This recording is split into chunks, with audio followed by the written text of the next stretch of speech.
देखिए अब next question है कि एक व्यक्ति और उसके पिता का उम्र का अनुपात दे रखा है 4:5, ठीक है। और उस व्यक्ति और उसके पुत्र का अनुपात दे रखा है 6:1। 4 वर्ष पहले क्रमशः ये अनुपात जो उस व्यक्ति का और उसके पिता का है वो 11:14 था, और उस व्यक्ति का और उसके बेटे का अनुपात 11:1 था, ठीक है।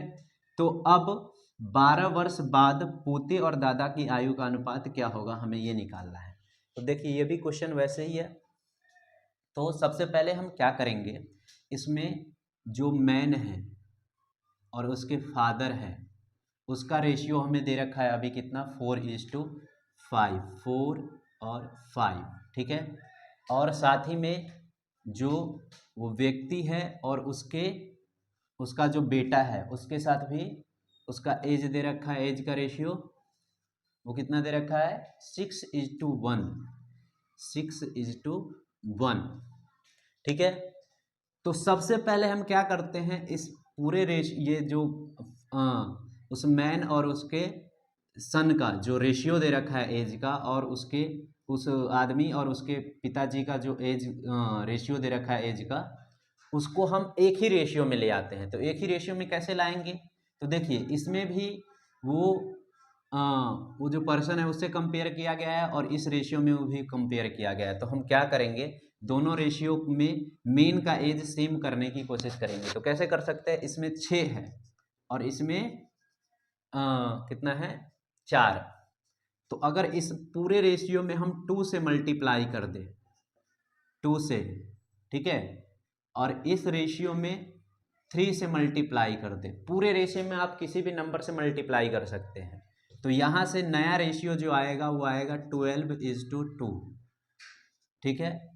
और इसमें जो नया रेशियो आएगा ये भी आएगा 12:5 3 जा 15, ओके। अब देखिए दोनों रेशियो में जो मैन का वो आदमी है उसका एज का रेशियो सेम आ गया। तो अब डायरेक्ट हम लिख सकते हैं मैन, सन और फादर। कितना हो गया एज, ये हो गया, सन का है 2, मेन का है 12 इसमें से या इसमें से, और फादर का है वो 15, ये है, ठीक है। अब आगे क्या कह रहा है, आगे है कि उसके ये हो गया। अब कह रहा है 4 साल पहले ये अनुपात जो था वो 4 साल पहले, ये किसका है, ये प्रेजेंट एज है, ये प्रेजेंट एज है, ठीक है। ये यहाँ से जो आया ये प्रेजेंट एज है। अब 4 साल पहले, 4 साल पहले यानी P-4। अब वही मेन का एज कितना है,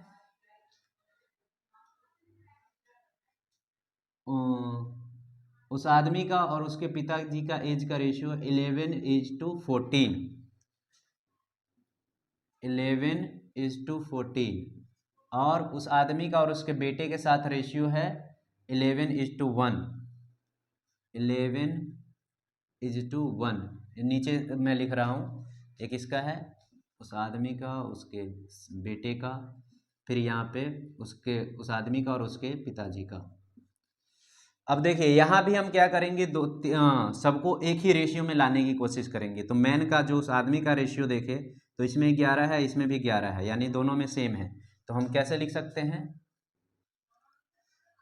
SMF, यानी सन का एज हो गया 1:1 यूनिट, उस आदमी का एज है 11 यूनिट और उसके फादर का एज है 14 यूनिट। अब देखिए यहाँ से एक चीज, ये 4 साल पहले की बात है, क्या है, 4 साल पहले की बात है।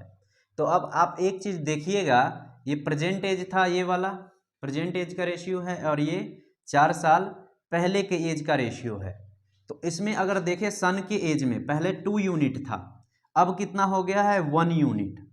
मैन का एज पहले 12 यूनिट था, अब हो गया है 11 यूनिट। और फादर जो उस आदमी के पिताजी हैं उसके एज का यूनिट था 15 और इसमें हो गया 14, मतलब सबका एक एक यूनिट कम हो गया। कितने साल कम होने पर? 4 साल कम होने पर। यानी कि हम लिख सकते हैं 1 यूनिट इक्वल्स टू कितना? 4 ईयर्स। ठीक है, कहाँ से आया? 4 साल कम होने पर सब में, सबके एज में एक एक यूनिट की कमी आ गई है।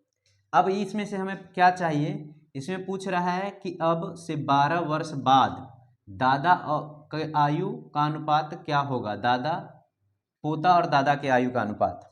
ठीक है, तो सबसे पहले हम क्या करते हैं ये हो गया, तो इसका हम प्रेजेंट एज निकाल लेते हैं। तो देखिए प्रेजेंट एज इन लोगों का क्या हो जाएगा, ये प्रेजेंट एज का रेशियो दे रखा है यूनिट में, ये 2 यूनिट, ये उसके पोते का, उसके बेटे का 12 यूनिट, और जो ये है जिससे कंपेयर कर रहे हैं उसका 15 यूनिट, और सब एक यूनिट का वैल्यू 4, तो सब में 4 से मल्टीप्लाई हो जाएगा।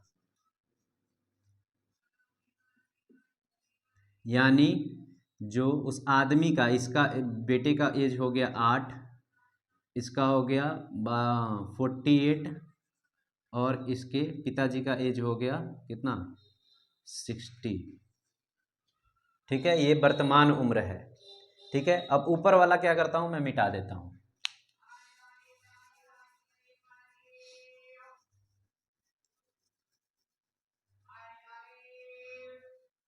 देखिए अब पूछ रहा है 12 साल बाद पोते और दादा की आयु का अनुपात क्या होगा। तो पोता का अभी प्रेजेंट एज है 8, यानी इसका एज है 8, और 12 साल बाद 12 ऐड हो जाएगा, और उस जो उसके दादा है उसका प्रेजेंट एज है कितना? 60। तो 60 में 12 प्लस कर देंगे, तो 60 प्लस 12, ये 8 प्लस 12 हो जाएगा 20, और 60 प्लस 12 हो जाएगा 72। ठीक है, अब दोनों को अगर हम कैंसिल करें,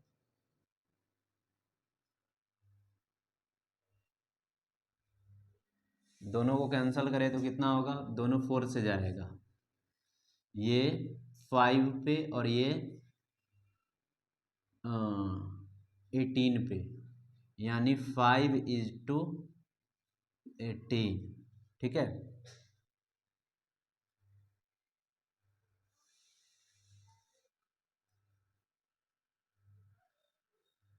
5:18 आया। अब इसमें देखिए एक चीज़ शायद लिखने में इसमें दिक्कत हो गया है, कि पहले आना चाहिए दादा और फिर पोता, जैसे इंग्लिश वाले क्वेश्चन में। ठीक है, पहले grandfather to that of grandson. ठीक है, यहाँ पे हमने पोता से दादा के रिस्पेक्ट में निकाला है, यानी अगर दादा का पहले रखे तो 18:5 हो जाएगा। ठीक है, क्वेश्चन के अकॉर्डिंग हिंदी में गलत हो गया है, तो यानी कि 18:5 इसका आंसर होगा, जो कि ऑप्शन सी है। ठीक है, चलिए अब नेक्स्ट क्वेश्चन देखते हैं।